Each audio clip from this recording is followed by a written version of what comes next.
ಸುಧಾಕರ್ಗೆ ಹೇಳಿ ಧಿಕ್ಕಾರ. ಈಗ ನಮ್ಮ ಸೀನಿಯರ್ ಅಂತ ನಮ್ಮ ಹಿರಿಯರು ಅಂತ ಅಣ್ಣ ಸುಧಾ ವೆಂಕಟೇಶನ್ ಅವರು ಸಭೆನ ಉದ್ದೇಶಿಸಿ ಈ ಒಂದು ಹೋರಾಟದ ಬಗ್ಗೆ ಒಂದೆರಡು ಮಾತಾಡ್ತಾರೆ. ಅದಾದ್ಮೇಲೆ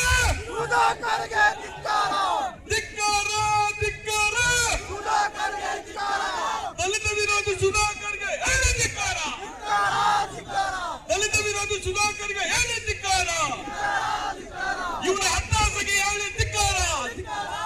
ಗಂಟೆಯಲ್ಲಿ ಸುಧಾಕರ್ನ ಬೇಡಿ ಹಾಕೊಂಡು ಅಣಕೂರು ಜೈಲಲ್ಲಿ ಟಿಫನ್ ಕೊಡ್ಸಿಲ್ಲ ಅಂದ್ರೆ ಚಿಕ್ಕಬಳ್ಳಾಪುರ ಬಂದ್ ಮಾಡ್ತೀವಿ ನಾವು, ಬಿಡಲ್ಲ ನಾವು. ದಲಿತರು ಸ್ವಾಭಿಮಾನಿಗಳು, ಹೋರಾಟಕರೇ, ಸಾಯಕರೇ, ಸಾಯಿಸಕರೇ ಆ ಮಟ್ಟದಲ್ಲಿ ಇರ್ತಕ್ಕಂಥ ನಾವು. ಈಗ ನಮ್ಮ ಸೀನಿಯರ್ ಸುಧಾಕರ್ ಅವರು ದಯವಿಟ್ಟು ಮಾತಾಡ್ತಾರೆ.